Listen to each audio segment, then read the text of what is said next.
Okay, so we're talking about people making connection and using food to connect with your life or whatever. There's no madness. Anyway, so using food to connect with you, and they always want to pay for your food. So when God showed me this, I immediately started praying about it continuously, all over and over again. Not the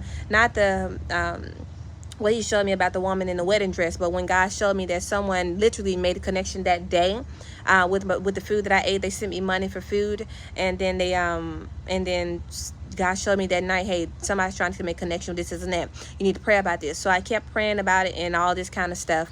And I have been praying about it, right? So I have been content being by myself because I know that I don't want that type of lifestyle. And I'm going to tell you right now, a lot of people that live that lifestyle, I can assure you they will not be able to handle my lifestyle, okay? You talk about holier than thou, it will eat them up. They will hate it. I'm talking about they will hate it. You have to be a servant of God to be with the servant of God, all right? Because if you're not, it will bother you. It will really, really bother you. It will destroy you. It just won't happen. You'll be unequally yoked, all right? And I'll talk about that in another video. But the truth of the matter is, they think they want a holy girl, a wholesome girl, and then they get a wholesome girl, and they like, I can't take it. She too wholesome. I can't take it. She always talk about this. I always talk about God. This is and that. It wouldn't work. You know what I mean? It just wouldn't work. So I would never be able to marry off on these people. It looks good. It makes your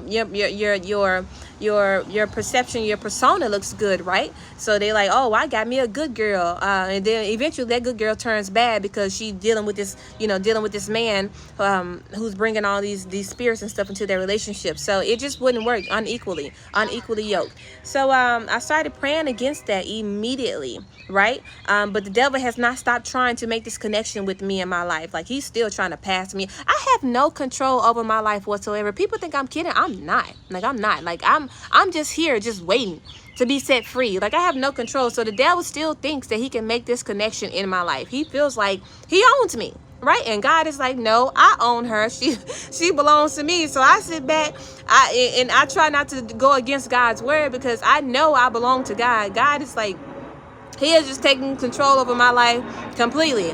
But and the devil is like, no, I'm trying to lay claim to that, right? Now I want that. So the devil still keep trying to make these connections and all these different kinds of things. So one of his ways he was doing it through food. So be careful when people always want to offer you food. That's why the Bible tells you always pray without ceasing, right? It's not that you can't take food from people, but you need to pray over this stuff. You need, like, because they make deals with the devil all the time, like, with absolutely no problem. So when they're making their deal, somebody want to pay for your food, okay, all right. You want to pray? I'm gonna pray right behind you with no problem. All right, let me say my prayers, but be careful.